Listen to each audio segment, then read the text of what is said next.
rehabilitators, hypnotherapists also could have been included. Maybe in psychology it is there. See, one may not be always be able to control events. One can always control one's attitude towards the event.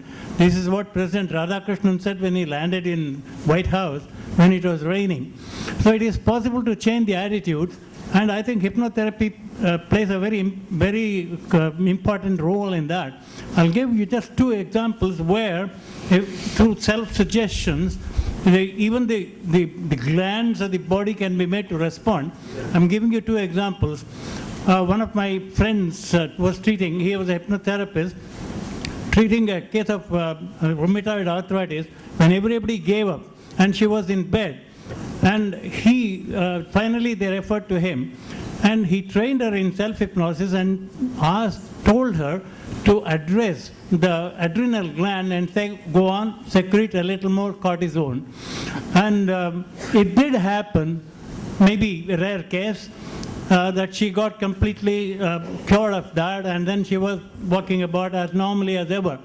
And one of my own, there was a diabetic, juvenile diabetic. His blood sugar was about 200 and more. So they had faith in hypnotherapy, so they came to me. And then I put him under hypnosis and then said at the end of hypnosis, your blood sugar would have come down at least by 25. He came out of hypnosis and he checked with the glucometer. It didn't go down. I was a little perplexed, but then I again asked him to do that. It had come down by 25. So it is possible even to talk to the various parts, glands of the body, etc., in cases where that's the last resort. And of course, they always say, more things are wrought by prayer than the world dreams of. That's what Matthew Arnold said. So that is also possible as a last resort. So I would very much, pain control, everybody knows pain can be controlled with hypnosis. It's scientific, it's not quackery, it is scientific. So I would suggest that neurologists also add to their armamentarium hypnotherapy for treatment. I definitely agree with you. There's a role for hypnotherapy in reducing pain, managing pain. What I was trying to say, people have trying miracle cures to cure the disease, which has to be condemned, not the role of hypnotherapy in reducing pain, managing depression. I said as an adjuvant may not be a cure, but as a supportive, because plasticity of the nervous system is there. So it can compensate. We can take advantage of that, because the plasticity of the nervous system. A lot of work has been done on that. Thank you very much, sir, for a very unique thought process. There's another gentleman. Kindly. My question is also related to plasticity. When you come across a reasonable new neuro-rehab outcome, have you looked for any plastic changes with MRI in your patients? A lot of work on stroke and brain injury, because it's a one-time insult. In that we have seen plasticity documented by functional MRI with improvement in functional behavior in patients, improved motor, improved vocal responses, better speech, better walking ability in one-time conditions, in stroke and brain injury. But in MS, with a gradually progressive course, I have not done much work on that, frankly speaking. If there are no more questions, I think we could go on to the next topic. Professor E.S. Krishnamoorthy, who's going to talk on cognitive and behavioral disability in multiple sclerosis, assessment and management. If I were to introduce Professor E.S.K. to this audience, I would need one full day. I'll try and restrict myself. He's popularly called Mahesh, and he's the son of a very illustrious neurophysician, one of the pioneers. And he has a very illustrious grandfather as well. Now, ESK has a unique distinction of having several FRCPs, and he is the pioneer in neuropsychiatry, and he is the one who started neuropsychiatry and brought it to this level. He has several paper presentations, publications, and has a very active role in the development of the voluntary health services, which his illustrious father first started. And he is a chip of the old block and is carrying on the wonderful work of his father. So he needs no further introduction, and Professor Krishnamoorthy ES is going to speak on cognitive and behavioral disability in multiple sclerosis, assessment and management. Thank you for that very kind introduction, ma'am. My talk is on cognition and behavior and how they influence the course of illness of MS, and also what we should be thinking about in terms of management as a consequence. Start with presenting a patient just to understand the kind of problems that we see in people. This was a 40-year-old gentleman who had a 4-year history of MS and had been on beta interferon treatment elsewhere. He came with complaints of periodic worsening of symptoms. So his problems were episodic, and each time he had mood changes, increased anxiety and panic, and he had cognitive dysfunction. And while he feared that every one of these episodes was an actual new episode of MS as well, there was no documented cerebral change that had been found with these new episodes in his case. He was seen by a neuropsychologist, and the main complaints he reported to her were low self-esteem, anger outbursts, disharmony in his marital life, increased speech. He was very verbose, increased libido. He had a problem of hypersexuality. He had mild memory issues, and he had difficulty with coordination and balance. And he had a 4-year history at that time of MS, and he had not had any new lesions for about a year. When she examined him on the frontal lobe tasks, he had difficulty with ideational fluency, he had difficulty with motor tasks, and on block design, he had difficulty with implicit designs. He had apraxia but no agnosias, and he had mild problems with left temporal lobe tasks as well as right temporal lobe tasks. But she interpreted the right temporal lobe difficulties as being due to encoding, and therefore more an attentional issue than a true problem of memory. His Rorschach test, which is a test of personality structure, indicated organicity. He preferred isolation, was caught up with defendants, there was a superego conflict, he had self-esteem issues, and he was rebellious. So she recommended to him that he should have supportive therapy, marital therapy, and cognitive rehabilitation, and that's what he proceeded to have. Now, some of his problems are actually quite typical to people with MS. Sexual dysfunction is considerable, but it need not always be low sexual interest or lack of sexual activity. It can also be hypersexuality, and I think that's what this particular gentleman points out to us. Disinhibition is a very common symptom of people who have frontal lobe dysfunction, and disinhibition in MS is a particular problem, and we'll talk about a syndrome of disinhibition as we go along. He complained of uncontrollable laughter and crying, which again can be extremely embarrassing for a person in a social context or in an occupational context. It often accompanies a heightening of emotions. He had temper tantrums, he had mood swings, he was impulsive, and he had changed his job 4 times in the last 2 years, and he was currently out of work. And I think that kind of defines how difficult cognition and behavior and the problems thereof can be in living with the condition.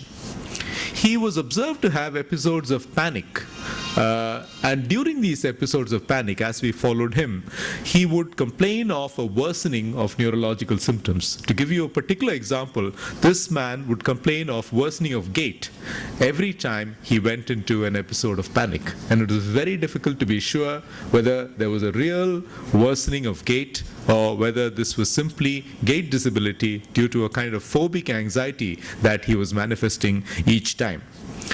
He was observed to have more panic episodes during his depressive phases, and he seemed to be better when he was euphoric. So he had mood swings, and he would be better sometimes, sometimes perhaps too well, too confident, and at other times he would be clearly depressed. So he was treated with counseling, cognitive behavior therapy, cognitive retraining. His wife was counseled, they were spoken to together, and so on. He also received physical and occupational therapy for gait, for balance, and for fine motor skills, all of which were important for him. Overall, he got better with the interventions. He started functioning better. He had fewer exacerbations of panic, but before he migrated abroad, which was the last time we saw him, he once again came with gait difficulty, which for the first 24 hours we thought was part of his panic syndrome. But on this occasion, when we repeated the MRI, it did actually show new lesions. So we nearly got caught by a wolf-wolf kind of syndrome. And this also, in a sense, the reason we took this gait disability seriously and repeated the MRI, apart from the neurological signs on examination, was that we had actually dropped his dose of beta interferon because he'd been so well for about a year. And the gait disability accompanied that change in dosage. And one of the important reasons to change the dosage was because he was finding the frequency that he was taking the beta interferon was too expensive. He could not afford it. So he wanted to stop. And we said, don't stop, try reducing. And then he had this worsening.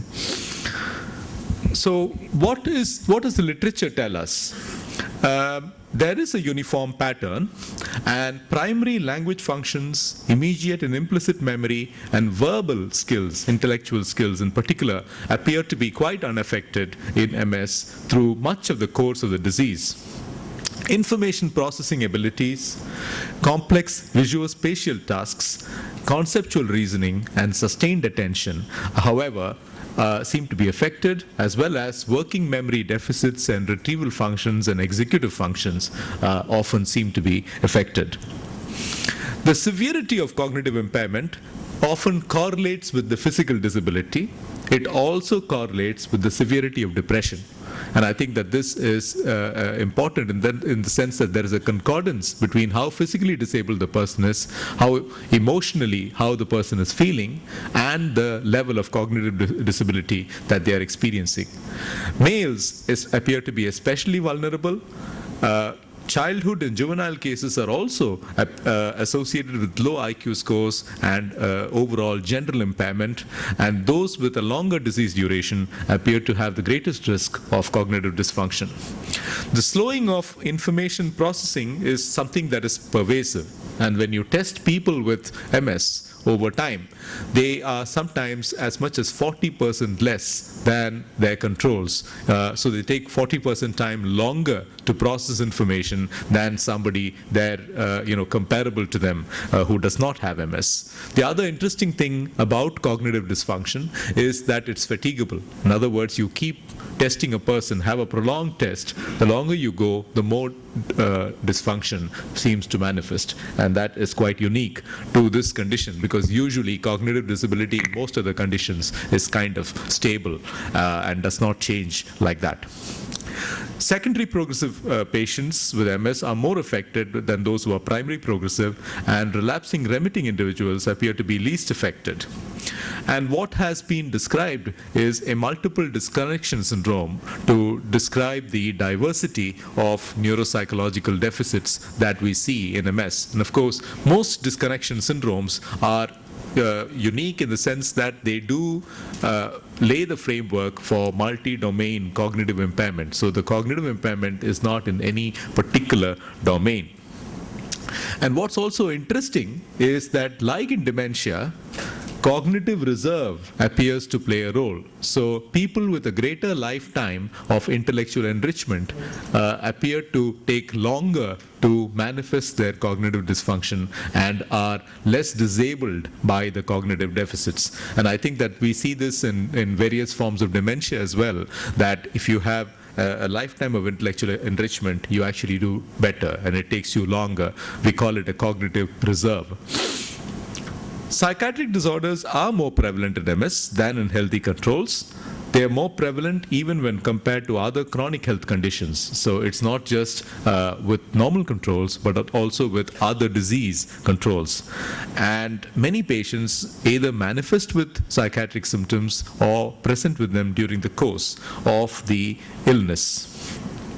Depression is perhaps the most common, but bipolar disorder, pseudobulbar affect, and anxiety have all been reported in this population. Depression is particularly important because the lifetime risk appears to be greater than 50% in people with multiple sclerosis. And it's historically thought to be reactive. It's thought to be a reactive depression to the having such an illness or the disability that the illness seems to confer on the person.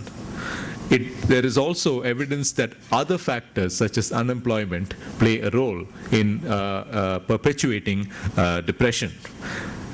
And of course, epidemiological studies show that the severity of disease and lack of social support are associated with depression. But depression in studies, MRI studies, have been linked with frontotemporal lesions, which is understandable, and or ventricular enlargement. It has been linked with immune and endocrine dysregulation. Fatigue and depression seem to go hand in hand, as well as somatic complaints and sleep disturbance.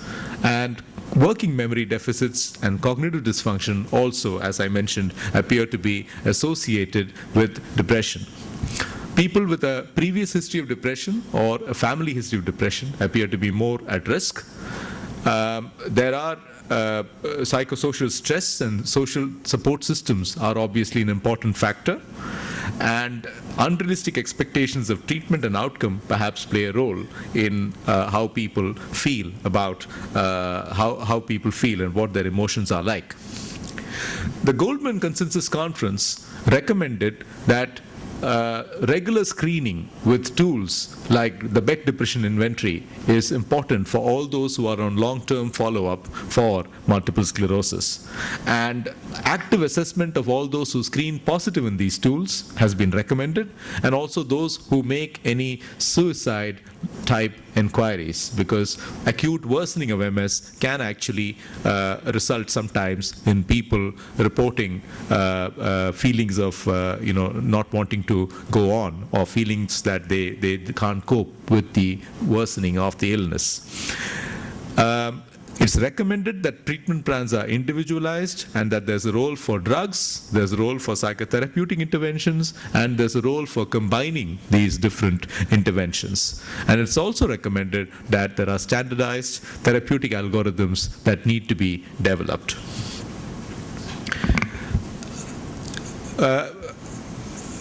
Depression has been documented early in beta interferon treatment, but not in long-term follow-up, and therefore there seems to be a link between outcome from treatment and with regard to lower disability as well.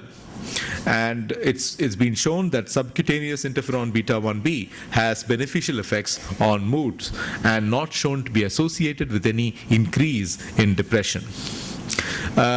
Interferon beta 1a was linked to depression in early studies, but larger beta studies have not shown any association. So, in general, studies don't appear to support a link between any specific treatment and depression in MS, but pre-treatment depression, especially when it's associated with disability, may have a role, and treatment may sometimes actually lead to an improvement in depression. Of course, we know that drugs used in MS, frequently like corticosteroids and oxybutynin, can have an impact on mood and psychotic symptoms. We also know that drugs like baclofen and tizanidine used for spasticity have a propensity to make confusion worse or to cause psychotic symptoms in those who are so prone. Another important clinical symptom in people with MS is anxiety. About a quarter of all patients have reported anxiety, and it's not been found to be specifically associated with any brain lesions. However, it has been reported to be linked with psychological response to disease.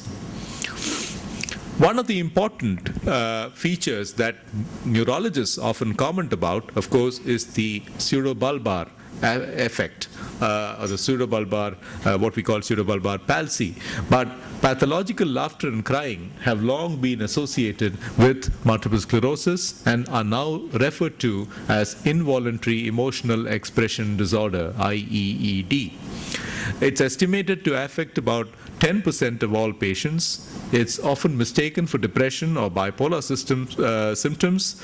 And in a study of 152 patients, IEED was found to occur in patients with long-standing disease and severe physical disability, cognitive dysfunction, and bilateral lesions, and was not observed to be associated with the occurrence of clinical exacerbations.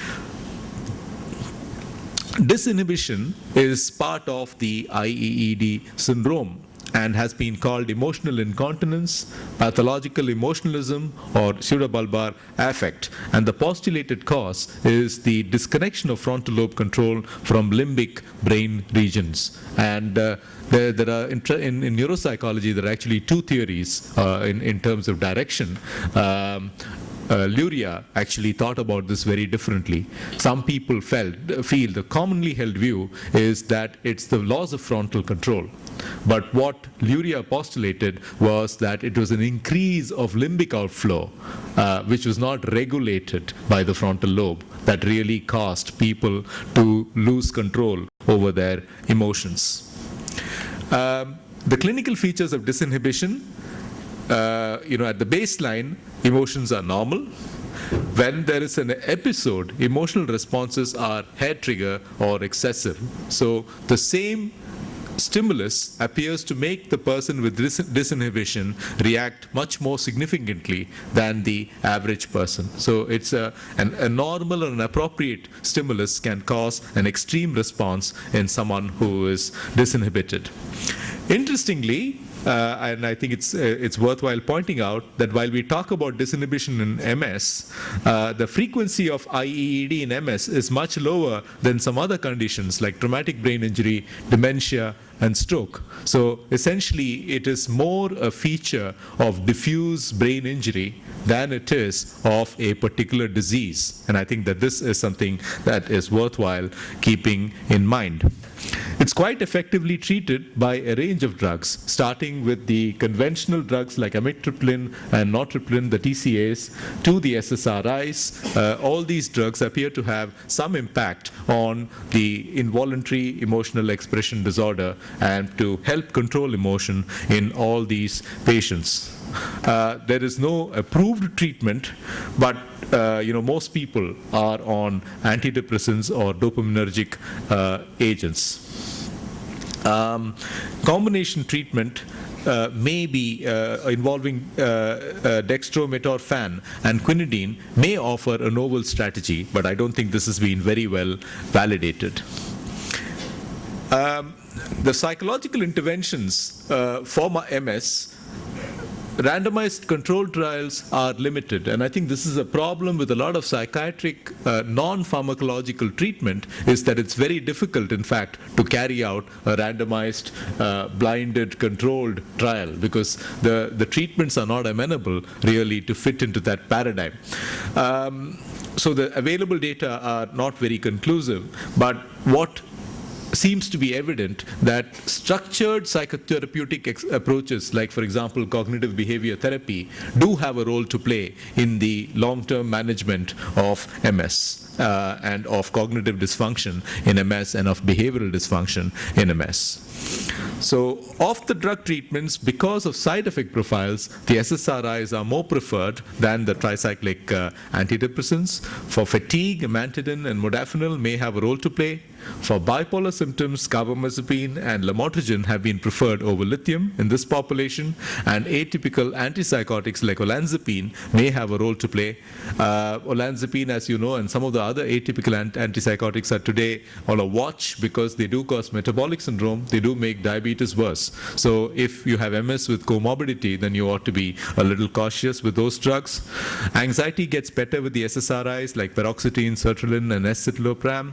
And it is generally accepted, and a meta-analysis has shown that the combination of drug and psychological treatment is superior to either one alone. So to conclude, I think it's important to say that both cognition and behavior are affected in multiple sclerosis.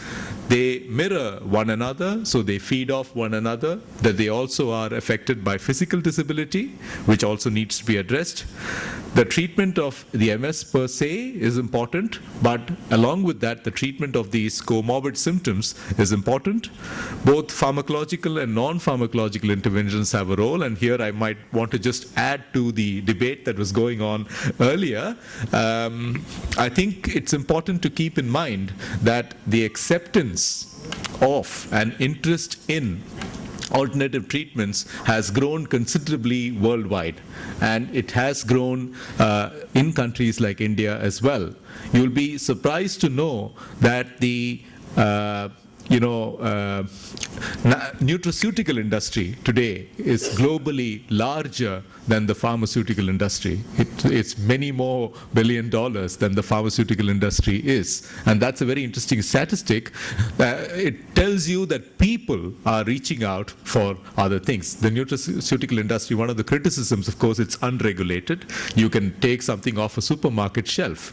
But having said that, people seem to be taking whatever is offered off the supermarket shelf. So I think it's important to keep in mind that we have to balance what we accept as scientific with what people seem to be interested in, because the consumer, the person with MS, the stakeholder really is important, and their wishes matter. The other additional point I'd like to make, I think the point about hypnosis was well taken, but I'd also like to point out that many Indian systems perhaps have a lot to offer which have not been explored. So I'm not suggesting we use those systems without studying the effects properly, but I would also say that we should not close our minds to what alternative systems may have to offer in terms of living with long-term illness and disability. And I think the word counseling is often thought as giving people advice. It's not. Counseling is sharing accurate information. And I think that anyone living with a long-standing illness needs to have the opportunity to share information accurately. And I think that that is perhaps what's often lacking with long-standing illnesses when we look at it in different segments. And finally, with regard to this talk, I think we ought to be sensitive to the fact that living with long-standing illness does cause problems with emotion. In this particular illness, it also causes problems with memory and with other higher brain functions, cognitive functions, and they need to be screened for, therefore, adequately so that we actually do not miss them. They can, if we don't watch out for them, turn out to be an invisible disability, because you don't actually, unlike the physical disability, you don't actually see this form of disability until sometimes it's far too advanced. So with those comments, I will stop there. Thank you.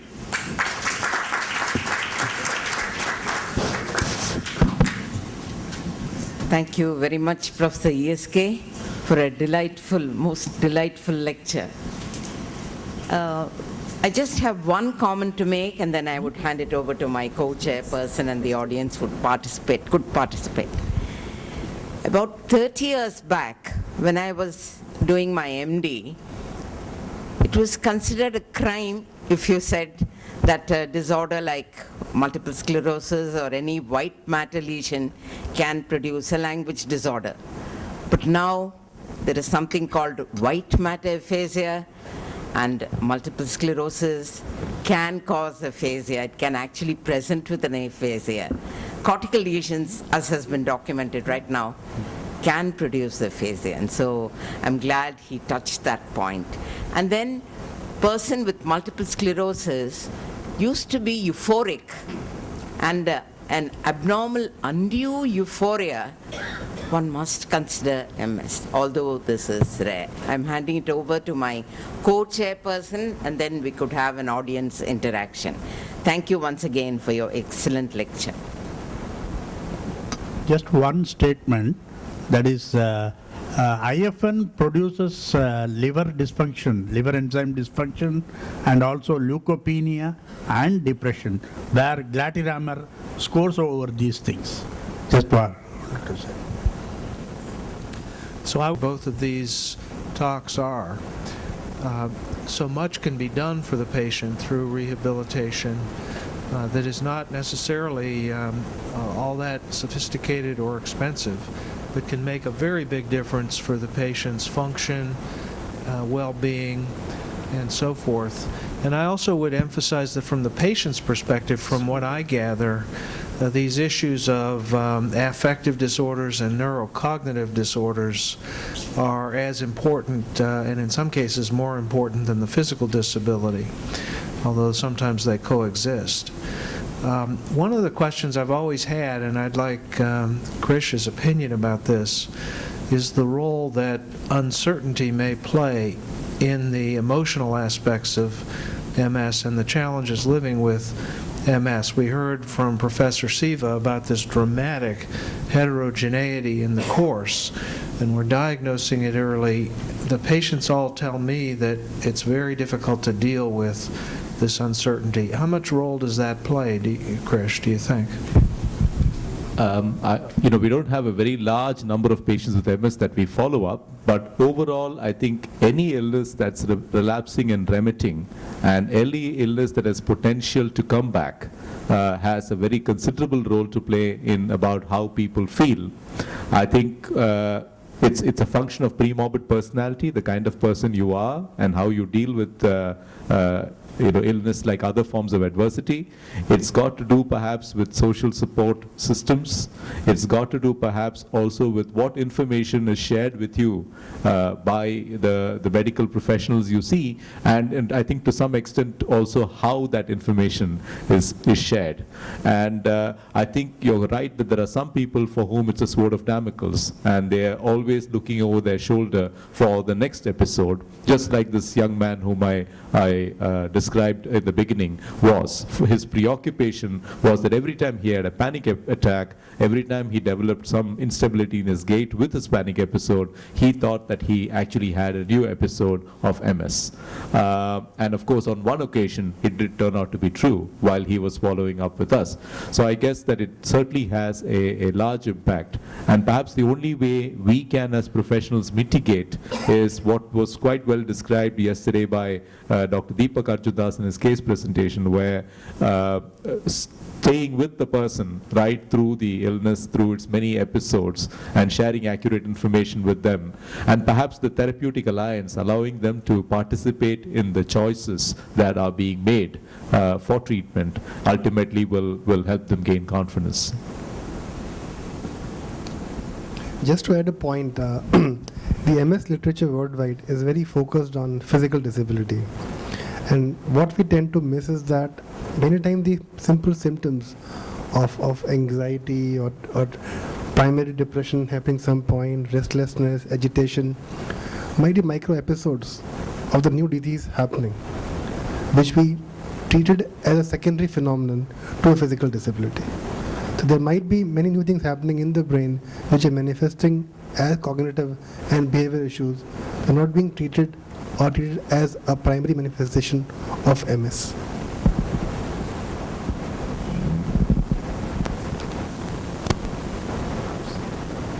Are there any more questions, please?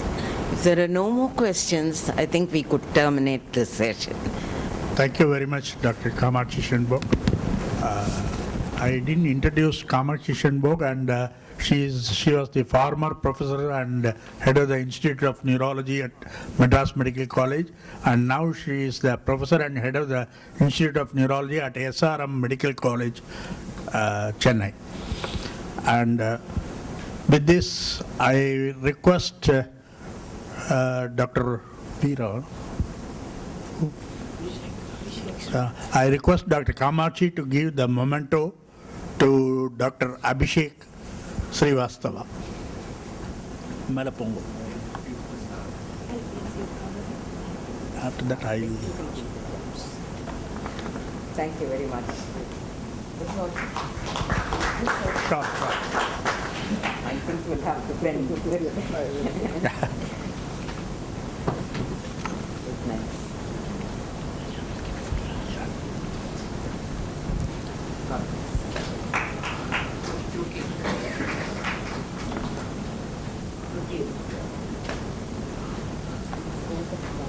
And now I request Dr. Kamachi to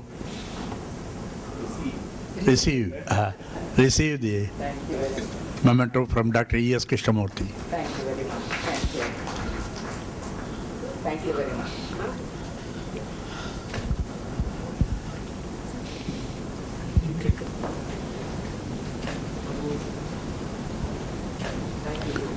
Now we adjourn for the lunch, and we are expecting Dr. Arjun Das, but Dr. Kamachi Shenbog doesn't need any introduction, and if I introduce so, I'll be carrying coal to Newcastle. And she, as I told you, just I'll go through her this thing. She was a former director and head of the Institute of Neurology, Madras Medical College, and now she is the head of the neurology in SRM Medical College and Chennai, and she has won number of prizes. There is innumerable prizes and medals, and above all, she is a very nice person to move, very soft, and I have never seen her getting angry at all. And I hand over the mic to her to conduct the proceedings. I thank you very much, Professor Ramanujam, for your generosity. We will begin with Anne Gonsalves, living with MS, panel discussion. Anne Gonsalves, please.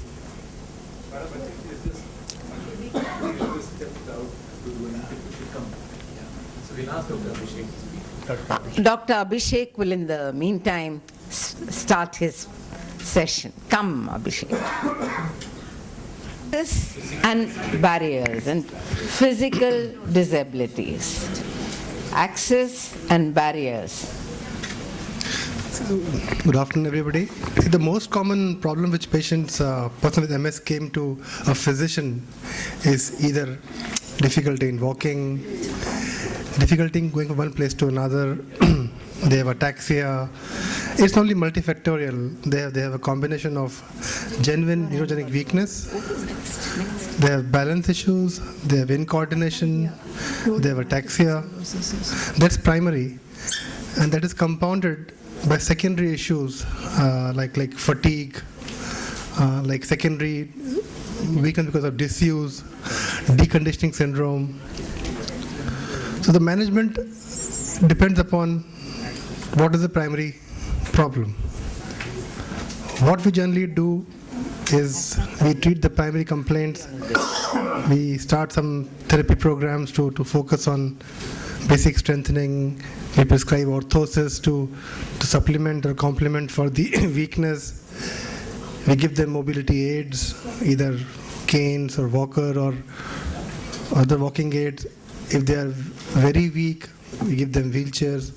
But what we forget is the other secondary factors. Many times, the secondary factors, they are amenable to treatment.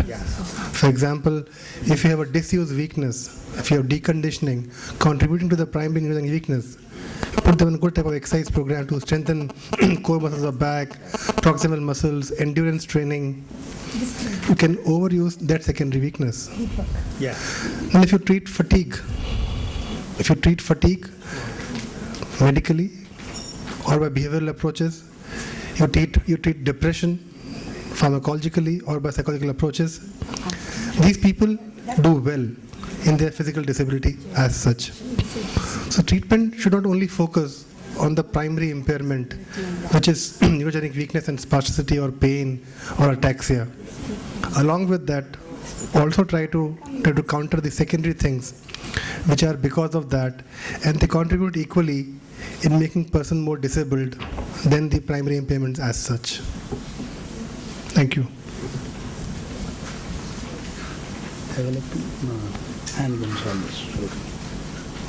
And I next request Anne Gonzalez to go ahead with her talk. The role of multiple sclerosis society.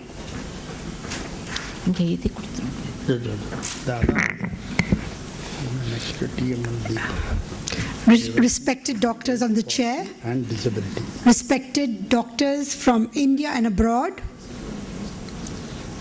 members of the Multiple Sclerosis Society Chennai chapter, ladies and gentlemen.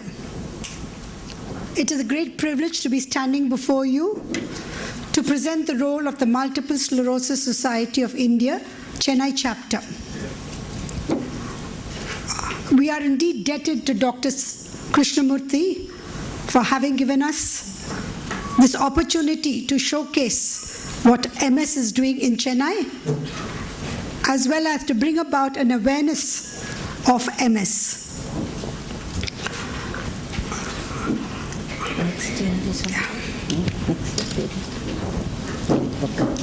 A brief history of the Multiple Sclerosis Society of India. The Multiple Sclerosis Society of India was started in the year 1985 with its registered office in Mumbai. Two eminent Parsi personalities were its founder members, Mrs. Rehmat Fazalboy, a social worker, and Mr. Tobacco Wala, Chairman and Managing Director of Voltas Limited, Mumbai. Today, we have 9 chapters all over India, 2 support groups, and about 6,000 registered patients. This is our flow chart regarding our chapters. The MSSI India chapter is affiliated to the worldwide movement with its headquarters in London. We have 9 chapters: Bangalore, Chennai, Delhi, Hyderabad, Kerala, Kolkata, Mangalore, Mumbai, Pune, and 2 support groups, Puducherry and Indore. The Chennai chapter, where I take an active role as its honorary secretary, was inaugurated in the year 1997 with Mr. N. Ram of the Hindu as our first president, and Mr. J.L. Pasrecha, Chairman and Managing Director of Bosch, as the All India President. Our patron doctor is Dr. G. Arjun Das. Today, our president at Chennai is Mr. Yusuf Ali Dala, who was a wheelchair-bound architect. Today, he is bed-bound. We have about 162 patients on our rolls in Chennai. You can see our group photograph taken with our members. Members of the managing committee: Mr. Yusuf Dala, our honorary chairperson; Mrs. Lakshmi Subramanian, our vice chairperson; Mr. Sultan Lakadiwala, our vice chairperson; Mrs. Anne Gonzalez, honorary secretary; Mrs. Dolly Khanna. We have an honorary executive committee made up of 5 members, out of which 50% are MS persons. We were fortunate enough to launch the Puducherry support group in May 2011. We have 21 persons on its rolls, and JIPMA coordinates with us with Dr. Sunil Narayan, neurologist at JIPMA, who made it possible. The vision of our chapter: creating an awareness of multiple sclerosis and identification of persons with MS, to improve the quality of day-to-day life for people affected by MS, to promote greater understanding of the needs and challenges of those who face disabilities due to MS, to provide ongoing financial support and direct services to these individuals with MS and their caregivers.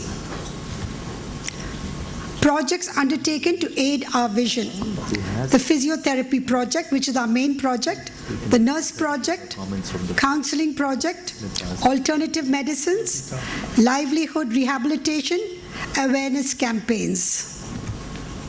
The physiotherapy project, which is our main project, We have 8 physiotherapists on our rolls on a part-time basis.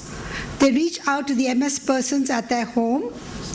The society sees to it that as far as possible, particularly those persons with MS who are less mobile, get physiotherapy at a subsidized cost, most often free. A few pictures of what a physiotherapist project. As you can see, the topmost lady is receiving physiotherapy, then comes the next gent, and third another lady. These physiotherapists visit the homes of the patients, spend an hour, and this helps them keep on their feet. The nurse project, house and hospital visits by a qualified retired captain, Lillian Pace. Injections are given, blood pressure taken, advice on diet, cleanliness, and in general on medical care. MSSI office has a daily feedback on the needs of the MS persons. In addition to the nurse visiting the houses of the patients, home hospital visits are carried out by our committee members. Here you can see the nurse at the home of one of our MS persons. Need-based counseling. We have an individual counselor. We also have tied up with Medall Behavioral Sciences for individual as well as group therapy sessions. The first photograph, you can see one of our MS persons talk in consultation with a psychiatric counselor. The second is group therapy with Dr. Raja Rao Chaudhary of Medall Behavioral Sciences interacting with the MS persons. We also have group therapy sessions for the MS persons as well as for their caregivers. Here you can see there's an art therapy session in progress. 3 different photographs of 3 different sessions in progress. Alternative medicines. As you know, in India we have so many alternative medicines like Ayurveda, homeopathy, etc. Some patients, some MS persons opt to have alternative medicines, so we also make that possible. Here there's Dr. Manohar and Dr. Veerapadran, 2 homeopathic doctors who are much sought after by our MS persons.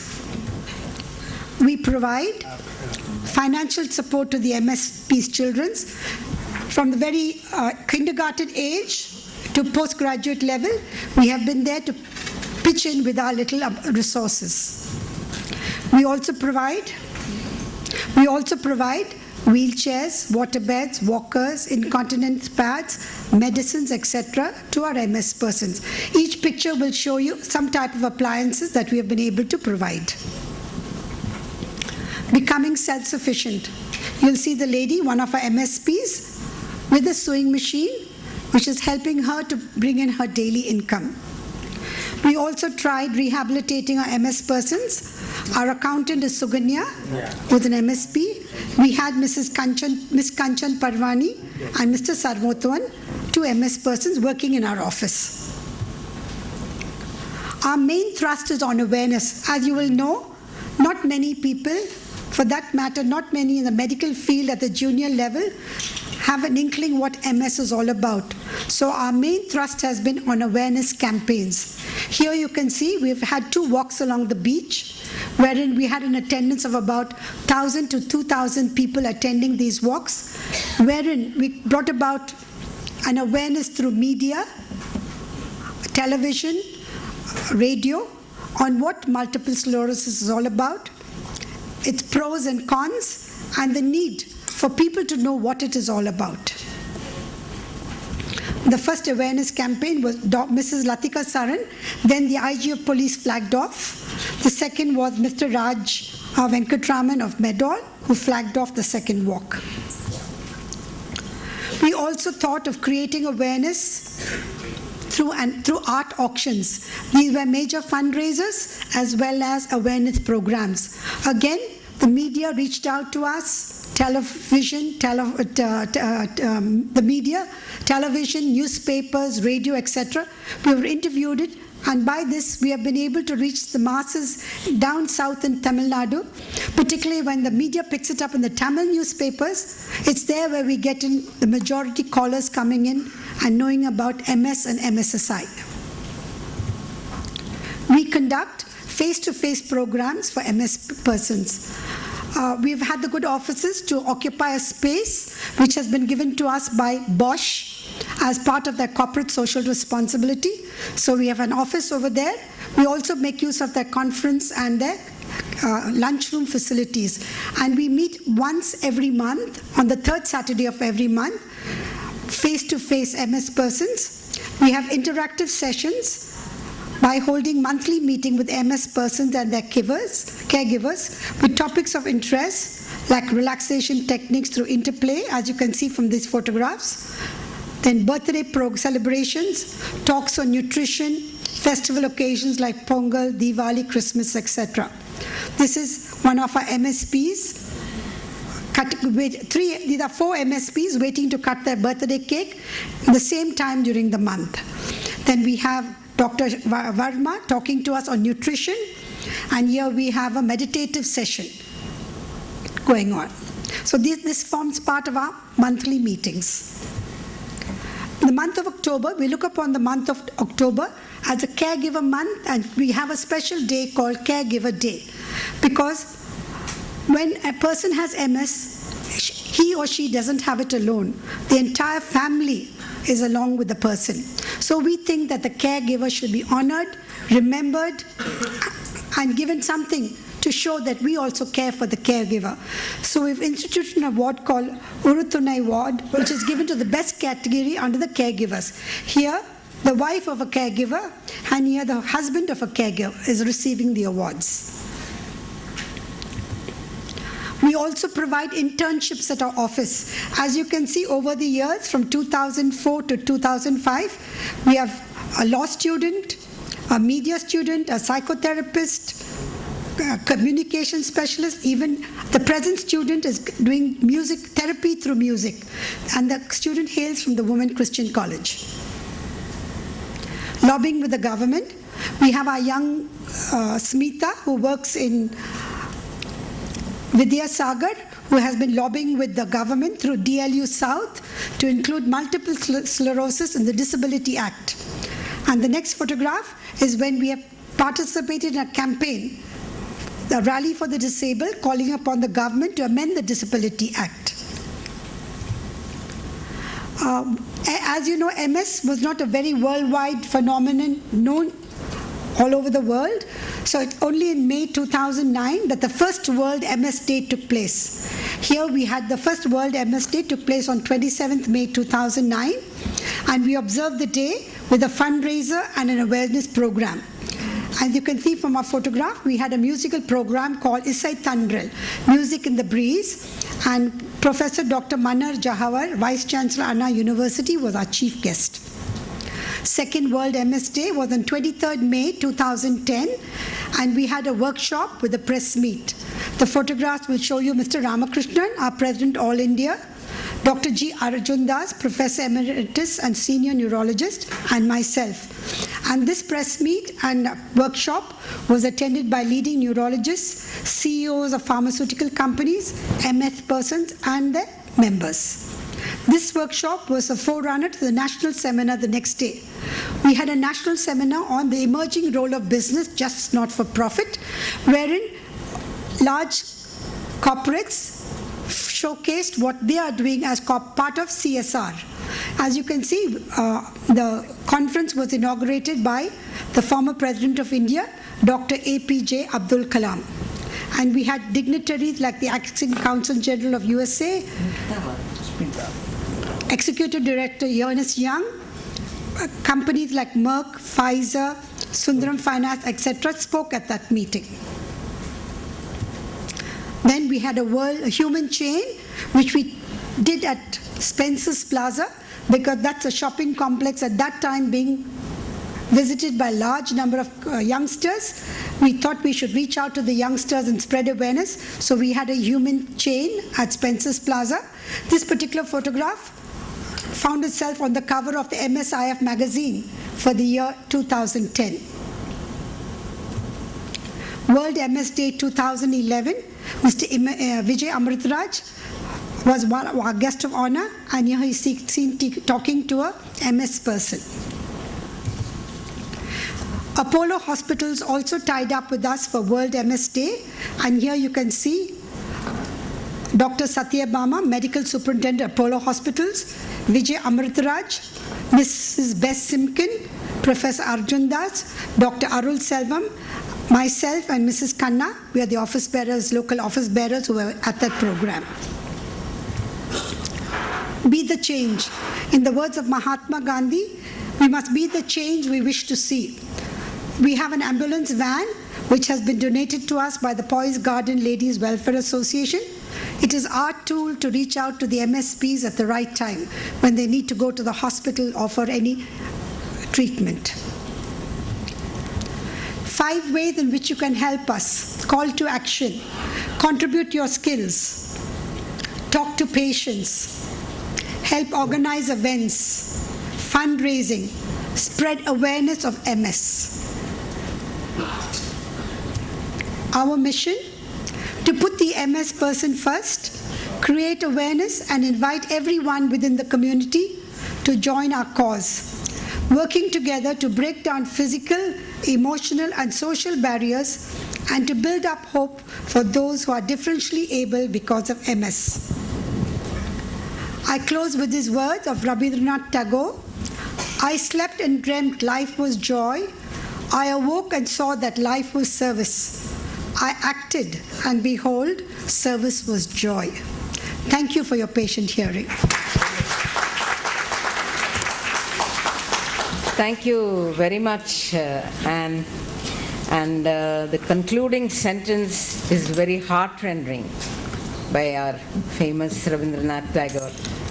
Your approach is extremely humane, and we are all deeply appreciative of the fact that you take so much interest in this crippling disease. Thank you once again. Next, I request Shri TMN Deepak, Tamil Nadu Handicapped Federations Trust. He is the Vice President. Shri TMN Deepak.